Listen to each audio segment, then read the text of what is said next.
Good evening, and thank you for taking time from your schedule to join us tonight as we observe Donate Life Month.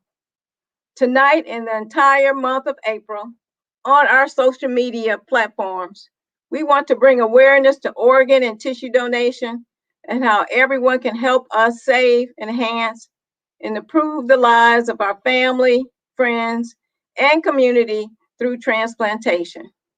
My name is Tanya Smith, and I'm the Community Relations Coordinator with Gift of Life MOTEP, Minority Organ Tissue Transplant Education Program. This program tonight launches our 4th annual Greek campaign, where we engage the members of the Divine Nine to help us educate the community on the importance of organ and tissue donation. Because of COVID, this year we've made the campaign pretty simple. All you have to do is everyone get one. Get one person to join the organ and tissue donor registry. And we'll have more information on how you do that later in the program. So we're asking you to engage your sorority sisters, fraternity brothers, family, and friends to join the Michigan Organ Donor Registry. Tonight's conversation includes members of the Divine Nine. Each will share their personal connection to organ donation and how it has impacted their lives. So without further ado, I'd like to introduce our Community Outreach Manager and Program Director of MOTEP, my friend, Reverend Ramona Chapman. And Ramona will bring our moderator who is having some technical difficulties, and hopefully he'll be able to join us as well. So Ramona, take it over. Hi, Tanya, and I am with you. Thank you, everyone, for joining us on this 4th annual Greek Challenge. Everyone get one. What a fantastic theme that we are. We are so excited that you are here with us tonight, and we're really excited and want to give a shout out to the Divine Nine. The Divine Nine, in case you might not know, is sororities and fraternities, predominantly African-American sororities and fraternities, organizations that began with young college men and women who continue to serve our community, who continue to promote academic scholarship, who continue to be involved in civic and social activities around the country. So I know people hear a lot of things about the Divine Nine, but I know that all of my sisters are here. My sisters from Alpha, my sorors from Alpha, Kappa Alpha, my sisters from Delta Sigma Theta, my sisters from Zeta Phi Beta, and my sisters from Sigma Gamma Rho. We're sending a shout out to you. And my brothers are here. The brothers of Alpha Phi Alpha, Omega Psi Phi Fraternity, Phi Beta Psi Sigma, Kappa Alpha Psi. I'm going to get in trouble. And Iota Phi Theta. But anyway, we are excited that you are here tonight, and we have a fantastic moderator. Our moderator is none other than a father. He is a grandfather. He's a brother. He's a bad brother.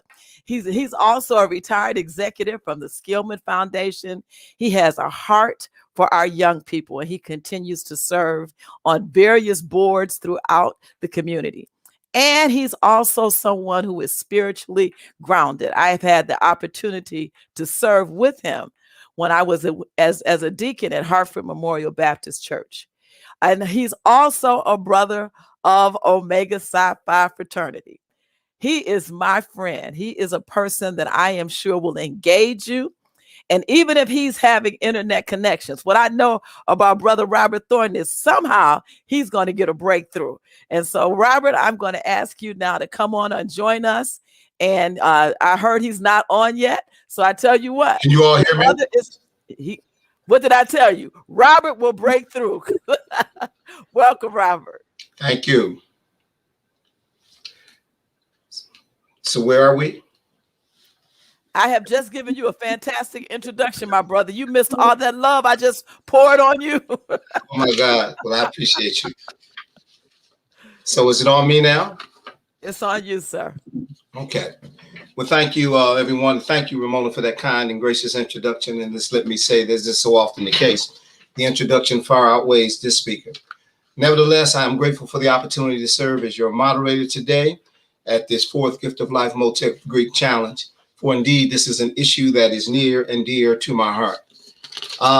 Excuse me, just got my headphone caught up in my glasses.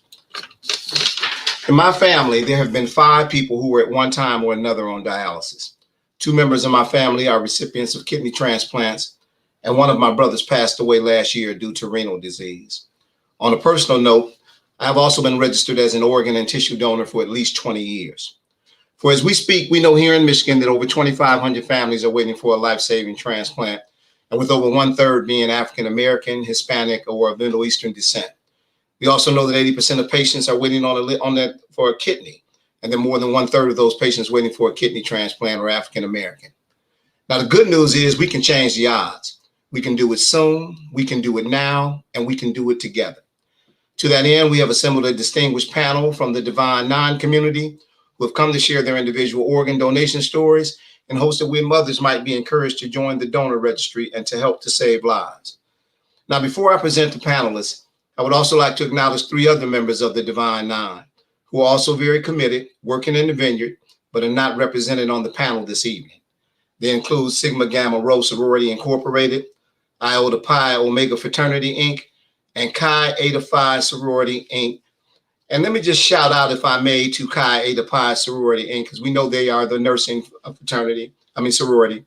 But we also know that for the past year that they have been vehemently and deeply engaged on the front line of this COVID pandemic, working on our behalf, standing on the front line, oftentimes making significant sacrifices that many of us don't want to even imagine. So for their faithful services, let me just say that we are grateful for and humbled by the dedication that they have demonstrated and the courage that they have shown. Now, after I have introduced the panel, each panelist will be given 3 to 5 minutes to briefly share their personal organ donation story and to show how it's impacted them and their families. I ask that each panelist would include your name, your occupation, your Greek affiliation and chapter, and your name prior to the story. Finally, if time permits, we will attempt to address a few of the questions that will be in the chat. And now, let us meet our panelists. Mr. Jerome Epsy from the Alpha Phi Alpha Fraternity, Inc. He is a kidney recipient from a living donor. Ms. Leslie Andrews from the Alpha Kappa Alpha Sorority, Inc., and she is a member of a donor family. Mr. Mike Russell from Kappa Alpha Psi Fraternity, Incorporated. He's a living donor. Ms. Keisha Mckee, Delta Sigma Theta Sorority, Incorporated. She is a kidney recipient. Ms. Marceline Pruitt, Delta Sigma Theta Sorority, Inc. She is also a kidney recipient from a living donor. Mr. Bobby Howard from Phi Beta Sigma Fraternity, Incorporated.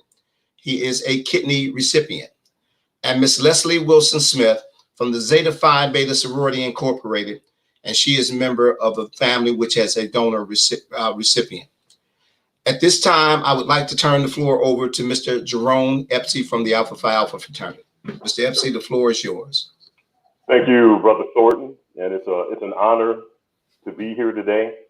I'm always excited to be able to be with brothers and sisters of the Divine Nine, namely because we're all members of organizations that serve, and so that's what part of this is today. And so it's really an honor, and so I'm glad to be with you all.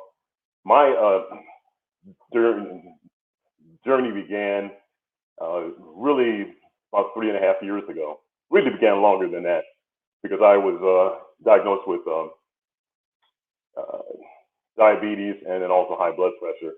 And I had a series of doctor's appointments and was told I was on a path towards dialysis and transplantation, but didn't really pay much attention. The 3 words that really led me down the path were, I deserve it. I deserve it. So I would, whatever stresses, food was my coping mechanism, and it led to high weight and to the destruction of my kidney. And I could talk for a long time, but I won't. I'm gonna follow what Brother Thornton and the others have said. But what happened is I was on dialysis, and I that was kind of a quick thing. I thought I had enough time. I can get this thing together. I can exercise. Doesn't matter what the doctor said. I deserve a piece of pie. I deserve whatever. But that wasn't the case. So one of the roughest days was going to the doctor, and I wasn't given the option of dialysis. I was told, which dialysis do you want to do? Do you want to do hemodialysis or peritoneal dialysis?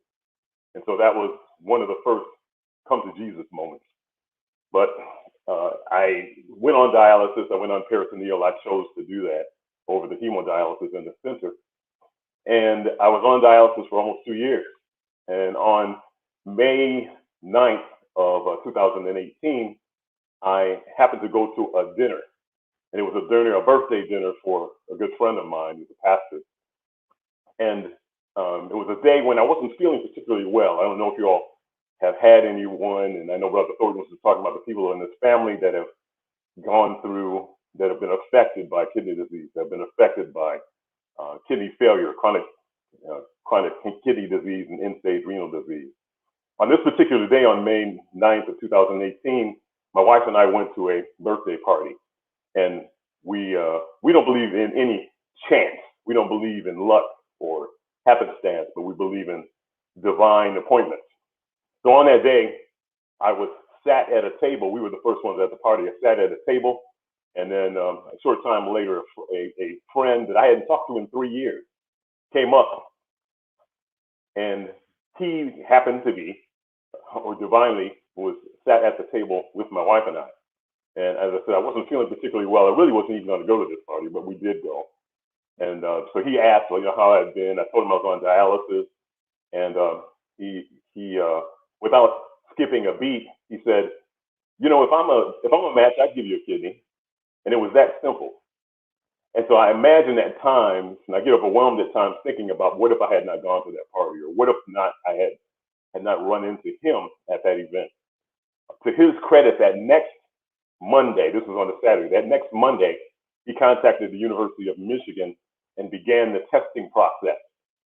So fast forward, we went through all of these tests and all of the different things. I had to lose 52 pounds to qualify for the transplant. But on December 12th of 2018, I received, laid down on the table and received a kidney from my living donor, and his name is Tiger Whitehead. And there were a lot of things, a lot of misnomers, a lot of things that I thought about kidney donation that I never really knew. I thought that it had to be the same race, had to be the same blood type. Neither one of those, well, he was the same blood type, he's A positive, but it's not the same race. My donor is a Caucasian guy, great person, a military veteran, and he just followed through on his word and really set himself up to be a lifesaver for me. So being on this call is just so special that you never know who you're sitting next to. You never know on that day when you are, okay, should I go here? Should I go there? And I believe, I believe in divine appointments. And so for me personally, even if I get in my car every day, I'm saying a little prayer. If I go a certain way each day, maybe I change up. But we have to obey and follow the direction. I believe in following the direction of the Spirit. But I'm thankful to Tiger for what he has done. I'm thankful to Ramona, because even before I got my transplant, I reached out to her and said, once I get this transplant, I want to be able to serve. I want to be able to help. I want to be able to educate people, especially people of color, on what you need to do to not go down this path. And there are things you can do. So if you're on this call today, a member of Handheld Divine 9, follow the model of your organization. The model of Alpha Phi Alpha, first of all, we're servants. And that's what we will transcend all. And so we are always looking for ways to transcend, as members of all of these organizations are. So take this time, and if you're not already on the donor registry, please do that.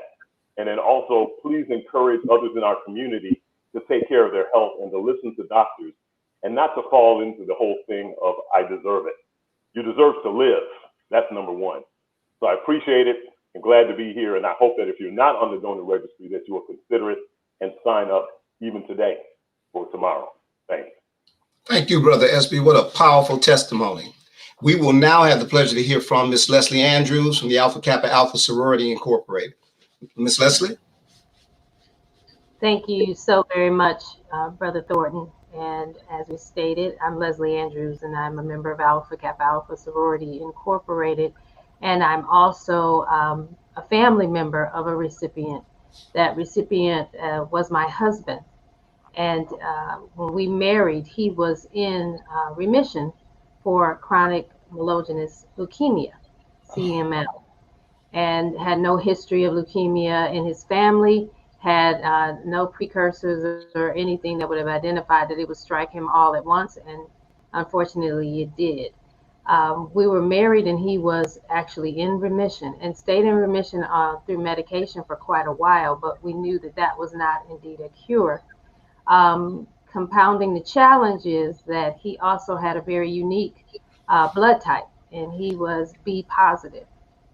And it would take a very, I guess, comprehensive campaign to actually find someone who was also with that blood type and still compatible to do a bone marrow transplant.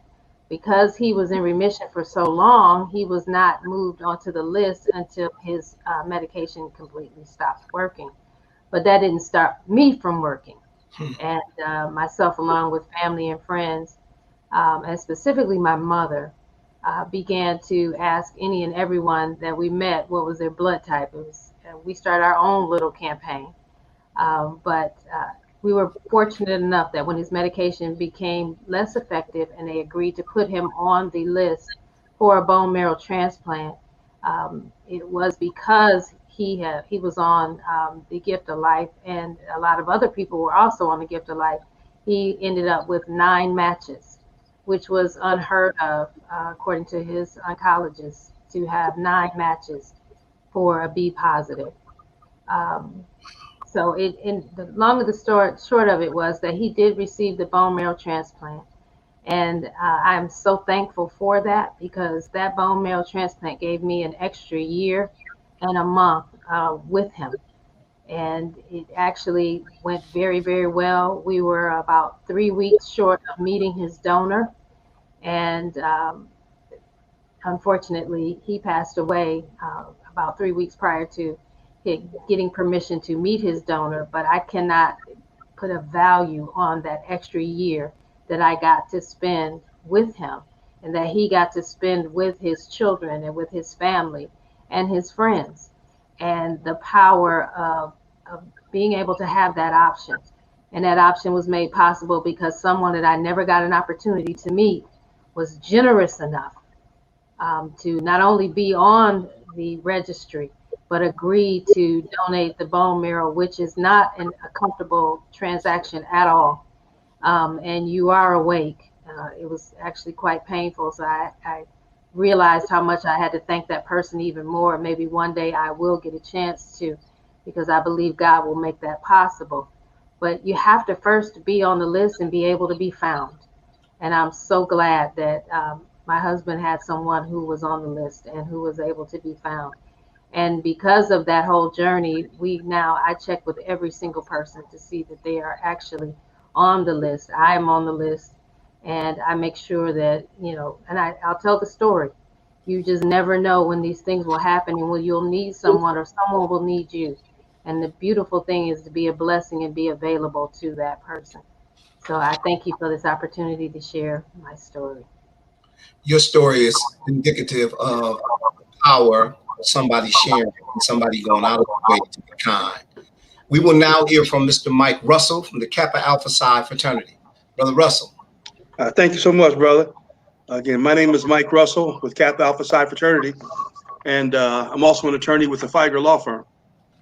My story is a little bit different from most stories in that I'm actually a living kidney donor. I had an older brother who was very popular, very prominent media and social activist, Cliff Russell. And Cliff at the time was Mayor Dennis Archer's press secretary and was going through an extensive renal failure and the treatment that goes along with it and all of the breakdown that was happening. Dialysis, I'm sorry, I listed the word dialysis. And so one day I was called to the hospital with my parents because he was doing very poorly at the time. And I asked the doctor, is there anything I can do to help? And the doctor says, well, you can get tested to be a donor. And like most people, I was unaware of any information about being a living donor. It's not like, what you normally talk about over dinner or at the basketball game, so it was something that was really very foreign to me and to my family. But as we got a chance to talk to the doctor about it, you have to go through a series of tests, and there's a series of matches that you have to have with the donor. As my older brother, it had to be it's a maximum of 6 matches, and you can have a minimum of 3. And so I did have the minimum 3 matches, so I was able to be a donor. And my brother at first didn't want me to go through that because, again, I was married and had family, and he was concerned about my health and how it would impact me. But as the psychiatrist, you have to go through counseling. Told him, well, if your brother needed a kidney, would you be willing to donate one to him? He said, absolutely. So then don't deny him the opportunity to donate one to you. And so to that regard, when I was able to go through the process and be a donor, the impact is twofold. One is, what is the impact on me? It's funny because I play basketball. I never did drink much alcohol, so I didn't drink much anyway, but I was able to eat, drink, and do all the things that I was normally able to do beforehand. I always jokingly say, it's not like I don't need a finger or a nose or an ear where I would see it every day. It was a kidney, I never saw it. So the fact that it was gone, it never really impacted me. And so for those who, again, have the opportunity to be living kidney donors, I'm living testimony and proof that, being a living kidney donor, it does not create a significant detriment to your lifestyle, short-term or long-term. In fact, me and Cliff, we scheduled our kidney donation surgery on January 29th, 1999, because we knew we had about 2.5 months to recover. And so we scheduled our surgery around March Madness basketball, so we could stay at home and talk basketball on the phone while we were recovering. And so it was a good experience. And afterwards, I went back to my career, playing basketball, my normal activities, and it was not a significant detriment to me at all. And in fact, if I didn't tell people I was a kidney donor, most people wouldn't know. But on the other side of the coin, the impact on Cliff's life. And in fact, that's twofold. I always say it's the impact on the recipient's life and the impact the recipient has on other lives that they get a chance to impact.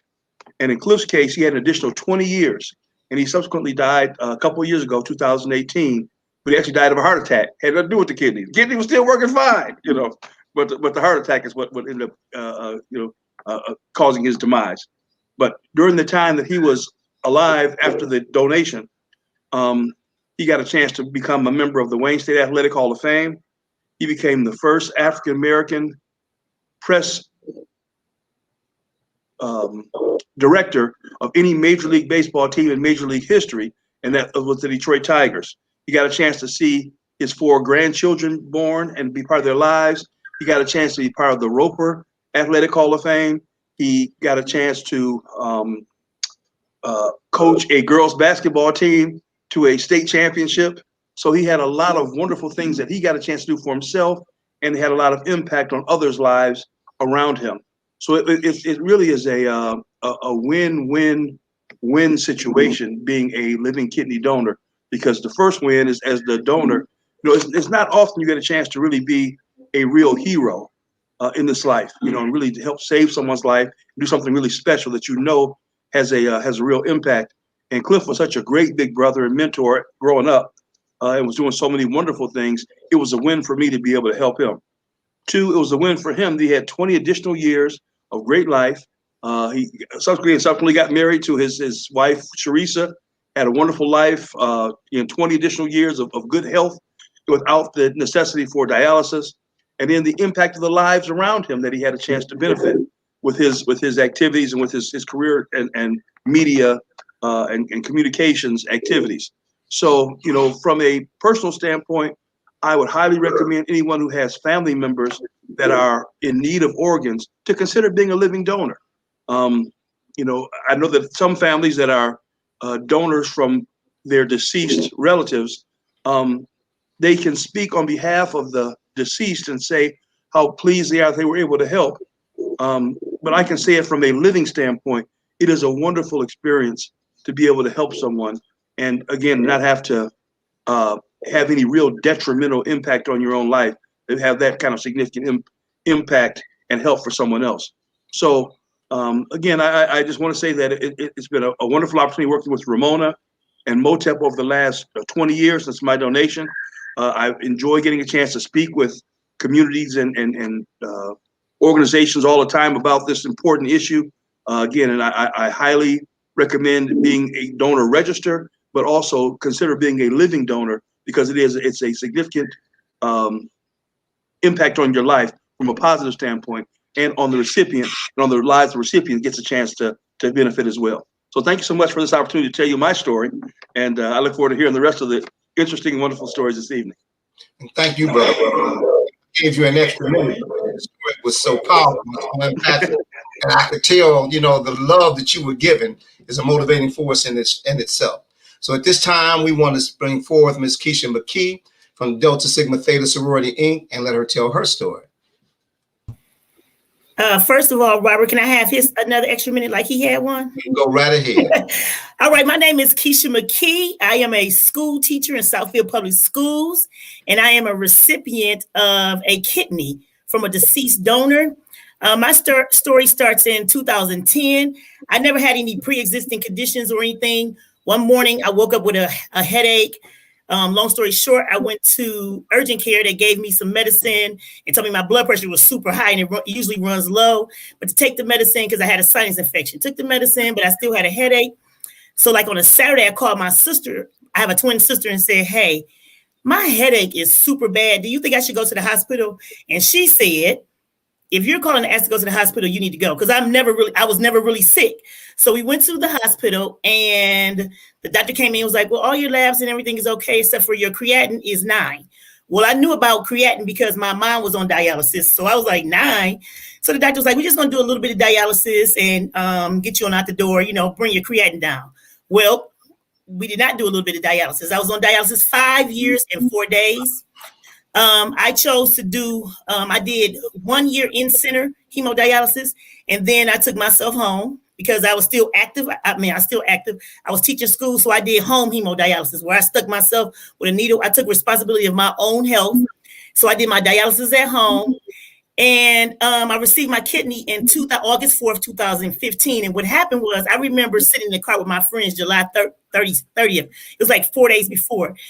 And we were in the car. We had gone to an affair, a taste or something. I can't remember. And I was sitting in the back seat, and I was like, I'm getting me a kidney this year, y'all. You think I'm playing, but I'm definitely getting me a kidney this year. And literally like 5 days later, 3 o'clock in the morning, I received a call from my doctor like, hello, Keisha, we have a kidney for you. You need to get to the hospital within 3 hours. And I was there. So, and I got my kidney. I didn't have any setbacks. Like as soon as they put it in, it started working. I went home. They threw me out the hospital, actually. It's time for you to go home because you chilling. So they threw me out the hospital, and I am forever indebted. Into my donor is, her name was Miranda, and I'm speaking her name. She was 19 years old, and nobody in her family knew that she had a heart on her driver's license except for her grandmother. Her grandparents kind of raised her. And so when the doctors came in, I was like, well, she has a heart, because I've met with the donor's family, and we keep in touch often. I have a birthday party every year that I invite them to. So anyway, the doctor came in and said she has a heart, saying she wants to donate her organs. And so the grandmother was like, yeah, I know. So she ended up donating, I think, 7 of her organs. And I'm the only one that keeps in touch with them. So if you have a family member that received an organ, please reach out to the family. She wants to hear from them and know that they are okay, and that, you know, Miranda's organs are helping somebody else out. So we keep in touch and contact. And that's pretty much my story right there. I don't have anything to say, but I'm forever indebted. So get that little, I want to shout out to Delta Sigma Theta Sorority Incorporated, all of my sorors, to get that little heart on the back of their driver's license and encourage someone else to get that heart. And I want to say hi to all my family members who support me. That's how I was able to get through dialysis, because I have a good support system, and I just take a licking and keep on ticking, pretty much. Preach. I have a positive attitude on this, and that's pretty much it. Well, your story is a wonderful story, and we appreciate you sharing it with us today. How many minutes I got left? I'm not finished. You know, I saved one for you, just in case. So at this time, I'd like to invite Ms. Marceline Pruitt to the microphone from the Delta Sigma Theta Sorority as well. Ms. Pruitt? Thank you, Mr. Thornton. Can you hear me okay? I can. Great, thank you. Thank you, everyone. And I want to thank MOTEP and Gift of Life for allowing me the opportunity to share my story. Um, my story started about 10 years ago as well. I was diagnosed with lupus. And for those of you who don't know, lupus is an autoimmune disease that attacks your organs. Long story short, lupus attacked my kidneys in 2014, and I was admitted to the hospital. I was placed on emergency dialysis for about 5 days, and thankfully, I was allowed to come off of dialysis and be released from the hospital without dialysis. But it caused irreparable harm to my kidneys, so I had to. My doctor had the foresight to suggest that I try to get on the kidney transplant list to have a preemptive transplant. I was able to get on the list, and I was searching for a living donor, hoping for a deceased donor. But I was told that because of my blood type, that it would be about 5 to 7 years that before I would find a match. Fast forward to 2019, and my niece said, just out of the blue, even though she may have been thinking about it, she said, out of the blue, I think I'm going to go get tested. And this was about March of that year. And she lived.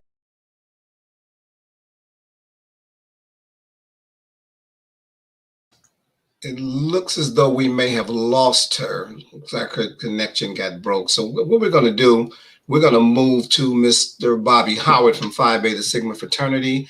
And when she comes back on, then gets back in, we'll bring her back in. So Mr. Howard, can you hear me? Yes, sir. Well, the floor is yours. Good evening, everyone, and thank you for the introduction. I am so humbly grateful to be a part of this wonderful Greek Challenge program this evening. Thanks to Ms. Ramona Chapman and Ms. Tanya Smith for the invite. I am coming to you from the Sunshine State here in Atlanta, Georgia, and I am a member of Phi Beta Sigma Fraternity. I'm currently the director of the Multicultural Education Program for LifeLink of Georgia, which is sort of the same type of organization of Gift of Life Michigan and MOTEP.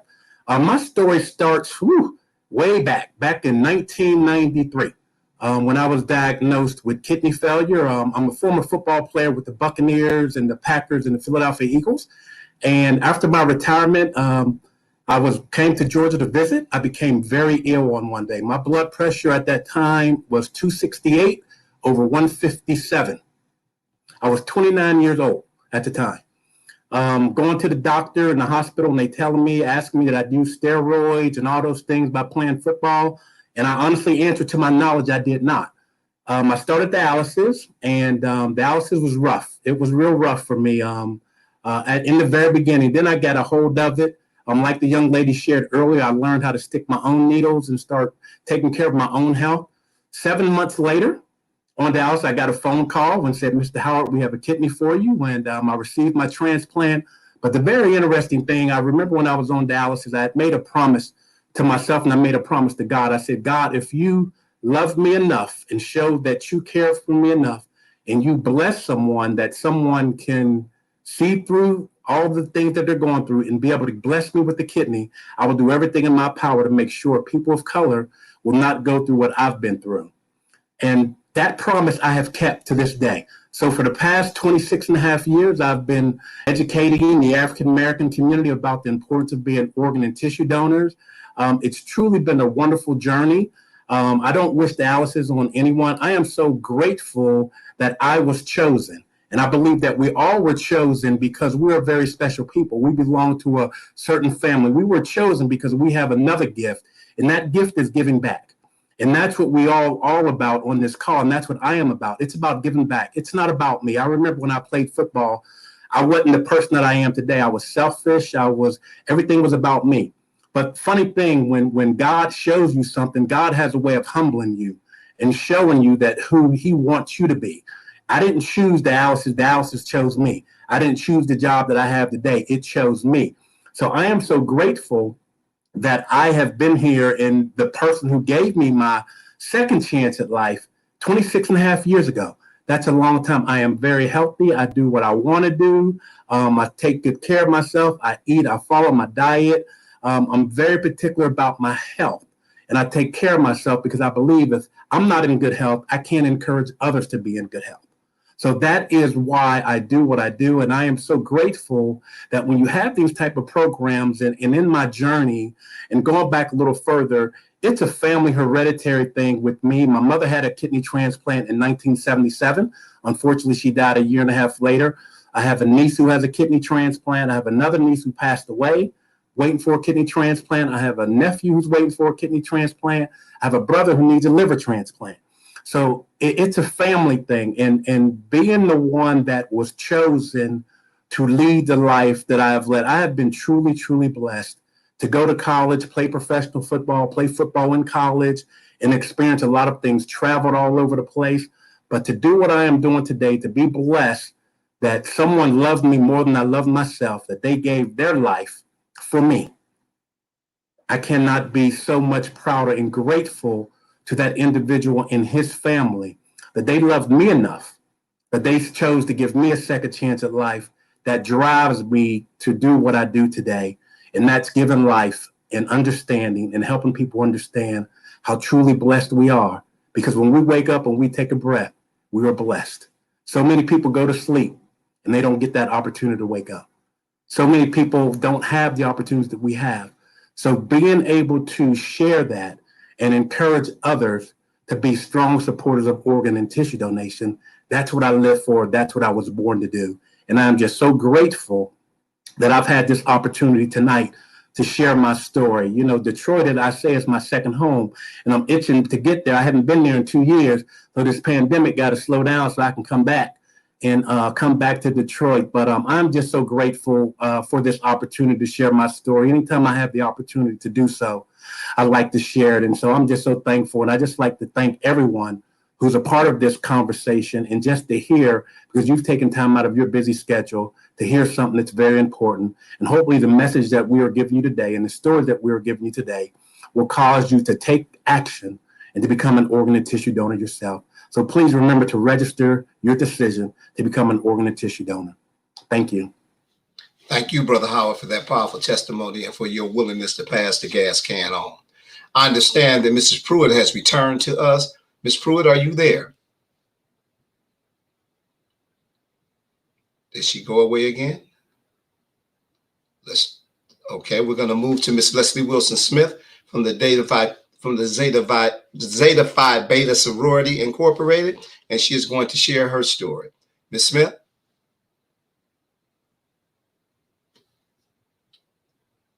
I cannot hear you. Are you muted? Miss Smith, you are muted. You are still muted. Thank you, Mr. Thornton, for passing the mic to me, and I also thank the panelists for sharing their wonderful stories. My name is Leslie Wilson Smith. I'm with Zeta Phi Beta Sorority Incorporated, Sigma Pi Zeta Chapter. I am a logistic manager with the Department of Defense, and I'm also a professor at the collegiate level here in Detroit. My story is like many of you, but mine is being told from a family member perspective, who family member received an organ. Imagine that you are 16 and you think you are in the prime of life. You got everything going for you because you truly believe you have years and years in the future to live. Well, that's what happened to my nephew, Jalen Carcel. A young man who had a promising career, potentials and offers from football and basketball, but it all started from him collapsing. You know, when you collapse the first time, it's no big deal. Maybe you overheated, maybe you just tired and fatigued, but then it happened again, a second time. And by the time it happened the third time, we knew something was wrong. But in knowing something was wrong, where he was admitted to the hospital, we had no idea of what was wrong. Was he was in need of a organ transplant. Many of the stories that you have heard tonight reference kidneys transplant. Well, my nephew needed a heart. And from what we realized with him and his heart, it was actually hereditary. He had what is called an ARVC condition, which causes the heart to be enlarged. But even with that enlarged heart, he was not able to get a replacement heart right away. He was committed to the hospital where he remained for months. We went through the lows of him slipping away into a coma, and with the doctors even telling us we needed to make the decision or think about pulling the plug, because they didn't think he would ever come out of the coma or either revive when he did come out of the coma, that where he could live a productive life. No one wants to hear those words, not the mother for sure. And her thing is, I am a praying woman. We are a praying family. Let me confer and let me pray to God. I won't make that decision today. But when I come back tomorrow, if that is still my plight, then I will give you an answer then. Well, sure enough, like I've heard one of the panelists say, God answered prayer. He answered our prayers. Because when we went there the next day, Jalen had awake from the coma, but he was still ill, still weak, and he still needed that heart. Our heart came in the form of someone losing or someone transpiring, but they had signed the organ register to donate their heart. We don't know who that family is, but we would like to meet them one day. And we're so grateful. We're ever for grateful that that person, even in their transitioning or even in their lives, made the decision that when it's no longer useful for me, I'm going to give it to someone else where it could be a benefit and a use to them. Amen.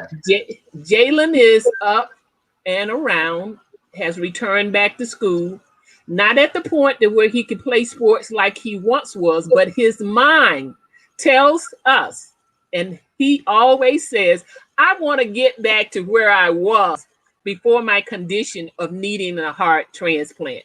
And one thing about the doctors at the Mayo Clinic in Jacksonville, Florida, say, he was such a good patient to work with him because he had that athlete mindset, and he had been conditioned and trained that whatever they told him to do to try to build up his strength so that he can come home, say he was doing it 150%. Amen. So we keep praying for his recovery, because we started this road in 2018. And here it is, 2021. And we're still going strong. And that's my story for now. And what a wonderful story it is. Thank you so very much. I see Mrs. Pruitt has returned, and we're going to try to, oh, she went away again. Let's see if we can finish her story. Miss Pruitt, can you hear me? I can hear you. I hope I can stay connected. I hope so. I'm sorry. I apologize for my internet connection, but I was getting to say my niece was a match, and we ended up having our surgery on October 4th, 2019. And we, because I said she lived in Texas, we ended up both coming home from the hospital and recovering together. And it has just been such a blessing in my life, because I was at the point where my doctor decided either you're going to have this transplant or you're going to have to go on dialysis. I had gone through training for peritoneal dialysis and the like, and luckily I was transplanted before I had to actually start dialysis. My niece's unselfish gift was a lifesaver for me. I have a young son, and I couldn't imagine having to, I mean, of course I would have had to figure it out, but it would have been extremely difficult to still work and take care of him and do all of the things.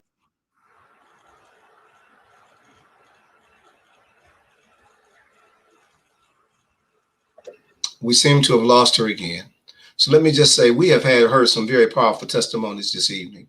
And there are a couple of lessons in it. One of the facts is that we never know what life holds for any of us. And early in this conversation, Brother Russell said something that resonated with me. He said, he gave a kidney to his brother, but he would have given it to anybody. And I think the other important thing about that whole piece for me, and I told you I've been a part of the registry for 20 years, is that I asked myself a very long time ago, if I was in need of a transplant, would I accept one? And the answer was yes. And so from that point on, I felt obligated to give one. And so I stand here waiting for whatever God has for me to do. And my family has benefited from the kindness of others. So let me just say this now. We've talked about it. We've heard some powerful testimonies. We know what the data is.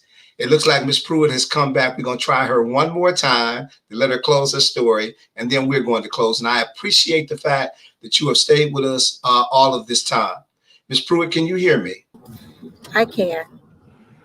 And I think I was finished. Thank you so much. And like I said, I want to encourage everyone to sign up to become a part of the registry. And if you can actually donate, that is a blessing. So thanks so much. And thank you so much. And for your faithfulness for coming back time and time again.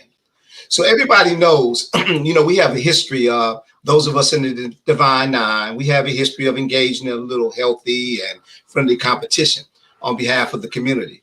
And so the fun begins right now. So in so much as this is the Greek challenge, each of our applicants gets another 1 minute or so to engage their membership and encourage them to accept the challenge. Everybody get one person to join the registry to extend or save somebody's life. Remember, the organization who signs up the most donors over the next, by the 29th of this month, will receive the beautiful Shinola wall clock. We're looking forward to the trophy presentation. And I would just like to extend a personal invitation for each of you in the not so distant future to come see that Shinola wall clock as it hangs at New Omega. So we're going to start this time, but we're going to go in reverse order, and we're going to give everybody an opportunity to give their pitch. I don't see Miss Pruitt on the call, so I'm going to go back to you, Miss Wilson Smith, and give you the opportunity to make your pitch to the sisters at Zeta Phi Beta Sorority. And the floor is yours right now. Thank you for coming to me first, because now I got some bragging rights. Come on. In 2020, Zeta Phi Beta Sorority, Sigma Pi Zeta Chapter were the winners of the Divine Nine Greek Challenge. So that beautiful trophy, where is it? It's with the ladies of Sigma Pi Zeta Sorority. Amen. We've been holding on to it, and I tell anybody who think they're coming after it, you're going to have to put up a fight, because we're ready for you. So Amen. under the theme of Get One, I encourage my sorors of Zeta Phi Beta Sorority, and as well as my blue and white brothers, to sign up at golm.org/go/Zeta Phi Beta, because we want to make sure we get people to sign up to the organ donor register. Just like with my nephew, you don't know when it will happen, but you will may one day find yourself in need of an organ. So I pray that there will be people on the register who can meet that need and satisfy the organ transplant on your behalf. Looking forward to the challenge. Sign up, sorors. Let's go get this thing up under the umbrella of Z-Hope, our community service outreach umbrella of Zeta Phi Beta Sorority Incorporated. Z-Phi. Amen. Well, Brother Howard, the challenge is on. You got to respond to that. The challenge is on, but I have to give my sisters at Zeta Phi Beta their props for last year. But I'm going to tell you that got to go over to the Sigma chapter this year. Now I don't know which one in Detroit is going to do it, but I'm going to tell all my brothers of Phi Beta Sigma, we just got to follow our motto: culture for service and service for humanity. If we follow that, it should registering to be an organ donor should not be a problem, because service for humanity is what we do. And when you register, that's what you are doing. You are giving back to humanity. You are serving the community. So if we just do that, follow our motto, if we go ahead and register, if we go to golm.org//go.phi beta sigma, and we can win this thing. Let's do it. The game has been started by Zeta Phi Beta. They put out the challenge. Let's dethrone them, but then we'll give them a little kiss for saying good game, good job. There we go. Come on, brothers of Phi Beta Sigma. Let's get this.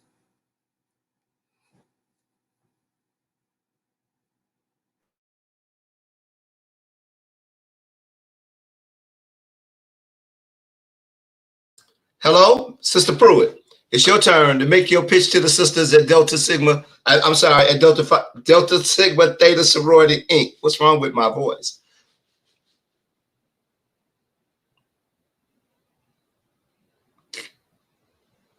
Can't hear you.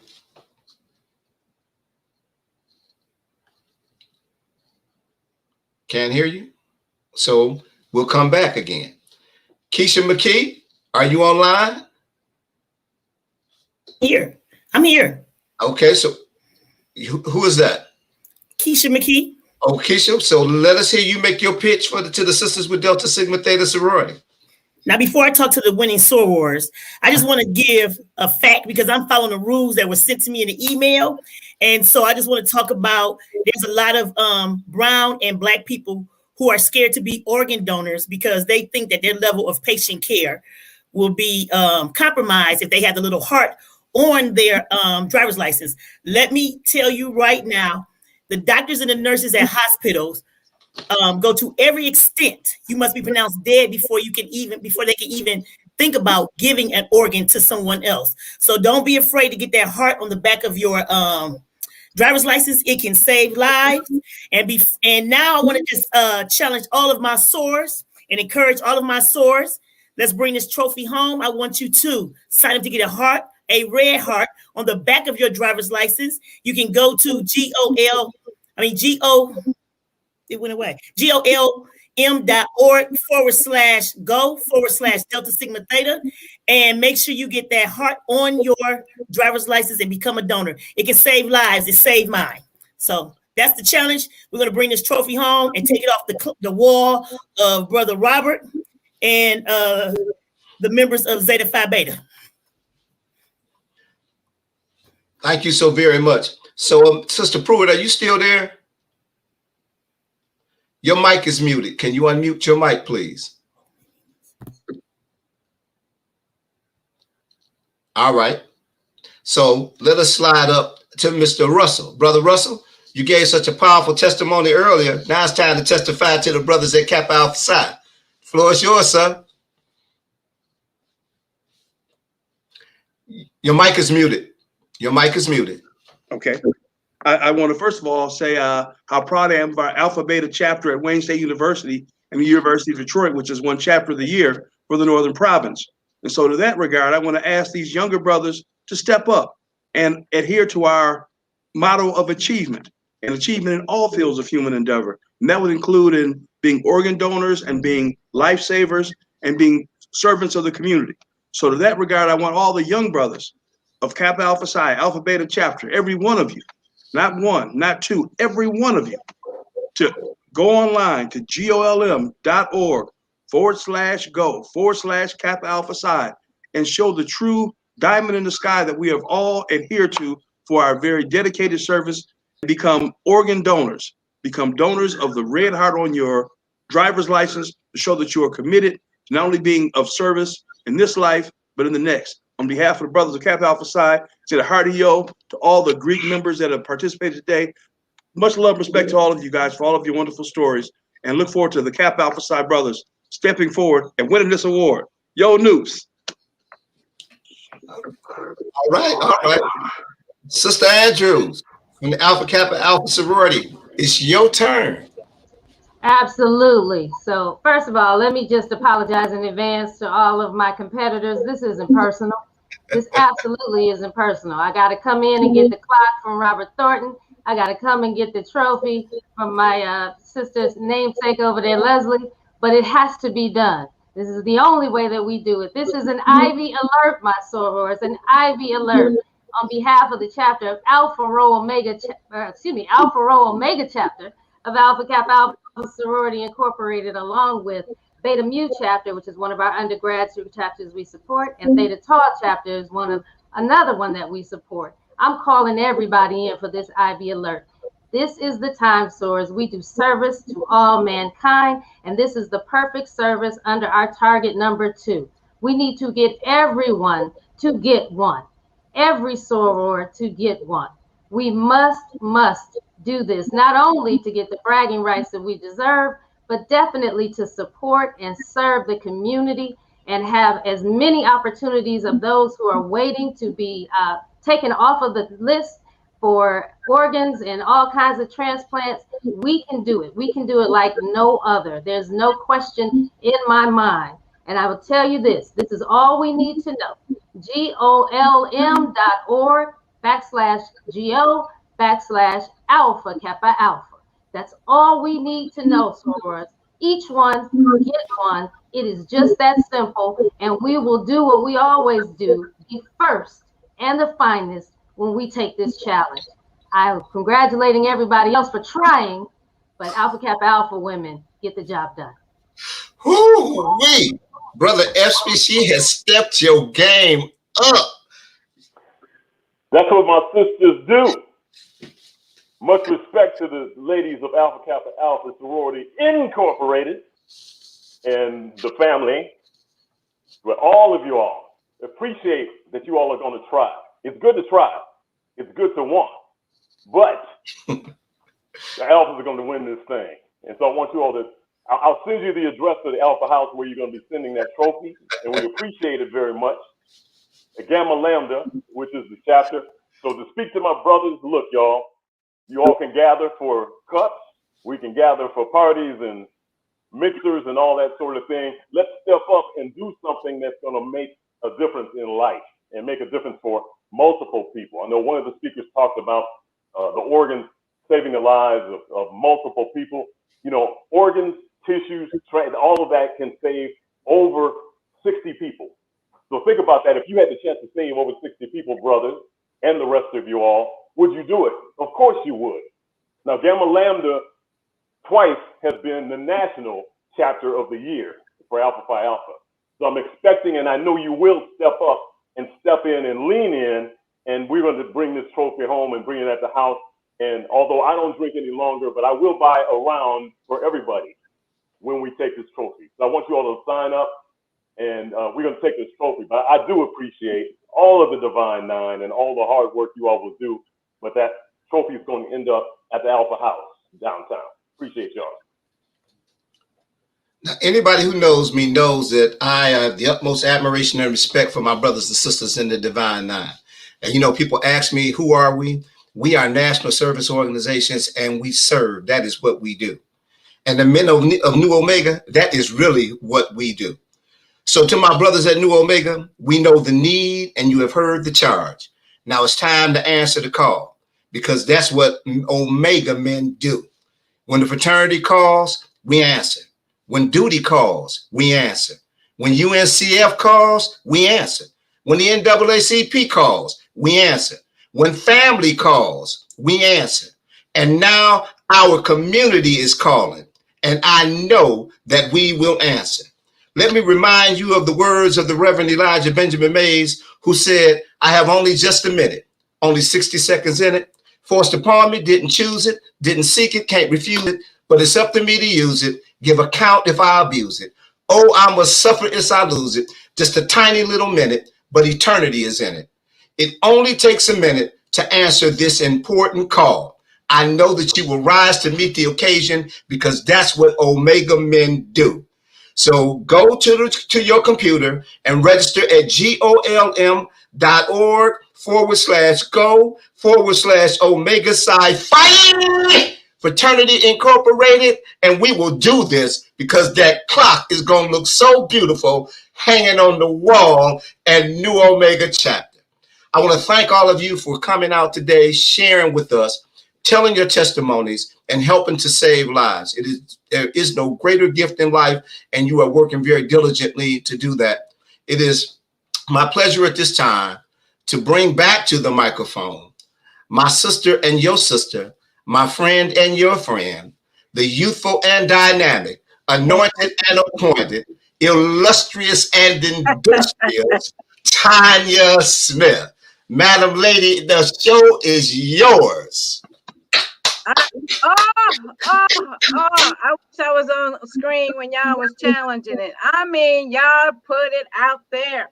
Thank you to the moderator. I couldn't ask for a better moderator. Thank you for this panel, this powerful panel, for pouring out and sharing your heartfelt, life-saving stories. This has been awesome. Thank you so much for engaging your membership, your sorority sisters, your fraternity brothers, your family, and your friends. And the motto this year is everyone get one. Just get one. Just get one person to join the registry. Already, these last 3 years, the Divine Nine has contributed to more than 1,000 lives by adding more than 125 donors to the registry. And I know we're going to beat this 125 this year. We're in COVID. We know we have time to move the needle. We have time to share the links and share the page. Go to www.golm/go/Greek and learn more about all the details. But I am excited. I know that this is going to blow up, and I know that you all are going to do what you say you're going to do. And to Delta Sigma Theta, I have to say that we gonna get this trophy. We're going to get the trophy, and we're going to get the clock. So we'll invite y'all by the house to check it out when we come out of COVID. But thank you so very much. Thank you for your participation, and thank you for your enthusiasm, and thank you for helping us save lives in the community. And without further ado, I'll say good night, and thank you for all your comments. We had a couple questions, but we've ran out of time. I think the stories were powerful. So everyone, get one. Have a good night.